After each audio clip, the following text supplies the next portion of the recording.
Good morning. It is 9/17/2021, and we are getting towards the end of the weekly Turfgrass team times. A couple of our team members have had to miss today for various reasons, but a lot of the problems were kind of focused on seed and weeds right now. And so Dr. Dave Gardner is online with myself, and he's going to give you a quick update on weed problems and questions that we've had come in this week. David, take it away.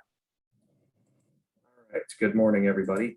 So some of the questions that I've had have involved control of wild violet and creeping Charlie. So I don't know, to me, it's kind of a pretty flower. You should just live with it. Now, that's not being very realistic though, because it's when it's not in bloom, it kind of looks like this and it's not all that attractive, right? But, both of these weeds, creeping Charlie and wild violet, you might not see them as frequently as dandelion and clover, but they can be a little bit more difficult to control. So one of the times that they recommend controlling both of these is in the spring after they've bloomed. There's a school of thought that physiologically they're in a weakened state because they're putting all of their energy into seed production after they've bloomed. And so that might be a time that you can get more effective control. However, fall always has and continues to be the best time generally to control perennial broadleaf weeds, including the two of these.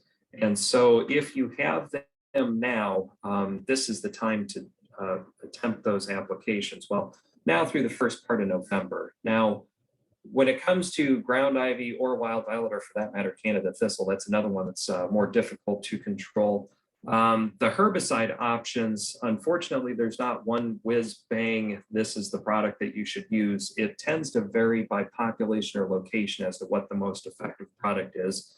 Generally speaking, for these weeds, we say that 3- or 4-way herbicides that contain either triclopyr, dicamba, quinclorac, or fluroxapyr are generally going to give better control. One item of note is that there is a herbicide, Sure Power, flumioxazin, that I have been talking about as being highly effective for the control of ground ivy. But remember that I've cautioned that that product should be used during the summer months on green but not actively growing turf. A lot of the turf in Columbus is growing relatively quickly now, and those younger leaf blades will be more susceptible to phytotoxicity. And so, that product again is more appropriately used on grass that is hardened off, but is still green in the summertime. So again, 3- or 4-way herbicides containing triclopyr, dicamba, quinclorac, or fluroxapyr. Some examples: T-Zone, Speed-Zone, 4-Speed XT, even Solitaire, for example. These are products that may give you better control. Okay, but again, the timing is important this fall, and then also as it gets colder going into the season. I'll mention this again, but make sure that you're using an ester formulation of the herbicide, not the amine formulation, because the ester formulations work better in cooler weather. Now, right now it's still 85 degrees, so the amine formulations are a good idea. But as we go later into fall, if you're planning on holding off and attempting these applications in October or November, then use the ester formulation if you're making those applications in cooler weather.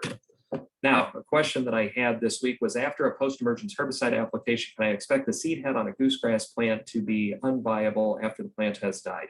We could cross out goosegrass and say any annual grass here, so to include crabgrass, barnyard grass, foxtail, etc. And unfortunately, the answer is no. We can't expect that the seed head will have been controlled by the post-emergence herbicide.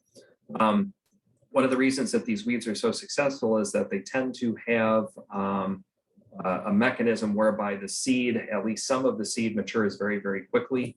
And the post-emergence herbicides will not have any activity on those seeds that are viable at the time of application of the herbicide. Now, if it's a seed that was not yet viable, you might get control of those. But generally speaking, if you're seeing a seed head, you should make the assumption that that's where you should plan on using a pre-emergence herbicide next year. The last question that I wanted to touch on was, I'm getting a lot of questions about this. Can I spray the weeds after an armyworm attack? And this is actually a particularly difficult scenario. If the turf was not completely killed and you're keeping the crowns hydrated and the grass is beginning to recover, then that new leaf tissue is going to be more susceptible to our herbicides And so you might have some phytotoxicity issues, you might have some stunting when those grass plants are trying to recover. However, if the weed pressure is so severe that that is inhibiting the grass from recovering, then it's kind of, there isn't a good right answer for this. You have to use your best judgment, but know that depending on how mature the leaf tissue is on the recovering turf grass, that the herbicides may cause more injury than normal. So you'd want to be careful with those applications. Just use good judgment. Right, Ed, that is what I wanted to talk about. Thanks, Dave. Appreciate it. From the standpoint of seed, just to follow up, prices on seed have gone up based on problems that they've had out west. So if you haven't got it, there's going to be two problems. One is the cost of it, and two is access. Damage from voles in particular seems to have caused a pretty big loss on seed. And obviously fire and heat has caused some problems out there as well. So stay on top of it. But we are getting to the end of the window, particularly for Kentucky bluegrass. Now, other options that are more quickly germinating are going to be still viable. Couple other things coming up. Disease-wise, very quiet. Dry weather has kind of knocked everything back. And as far as I can tell, Dr. Shetler has not been eaten by fall armyworm yet, but we still are seeing egg lay. I guess we're all counting down to days until frost is the big thing now to help us get over it. Couple other things coming up. The OTF scholarship outing and the ATI scholarship outing are in the next 2 to 3 weeks. So get involved. Dave, you had a comment? Well, I was going to say, when you mentioned that we're coming up to the end of the seeding window, I would say that, yeah, we're probably about out of it for Kentucky bluegrass. Ryegrass and some of the faster germinating grasses, we can go to maybe the first part of October, depending on where we are in Ohio. Now, after that, it's not that that's like a firm deadline, and if you seed on October 2nd, you will get no establishment. But what happens is depending on the weather, as we get later into the year, the germination rate will start to go down.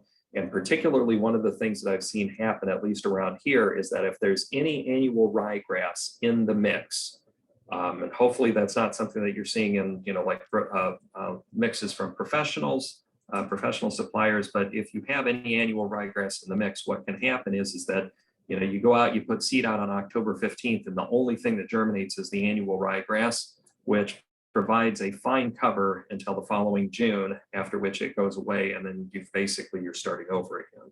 So, just something to bear in mind. I mean, it's not that everybody stops seeding on October 1st. It's just that your success rate will start to go down depending on the weather conditions at or after application.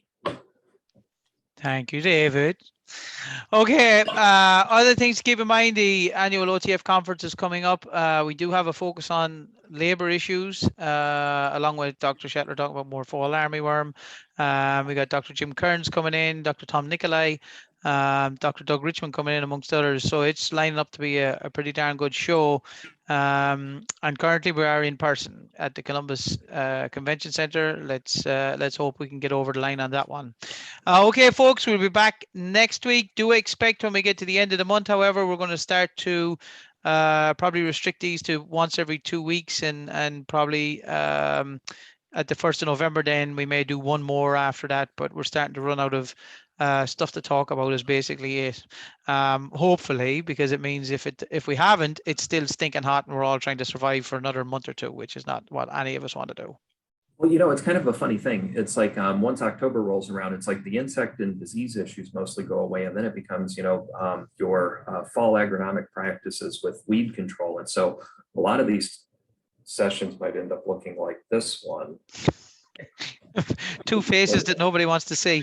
All right, on that note, folks, thanks very much, and we'll talk to you next week.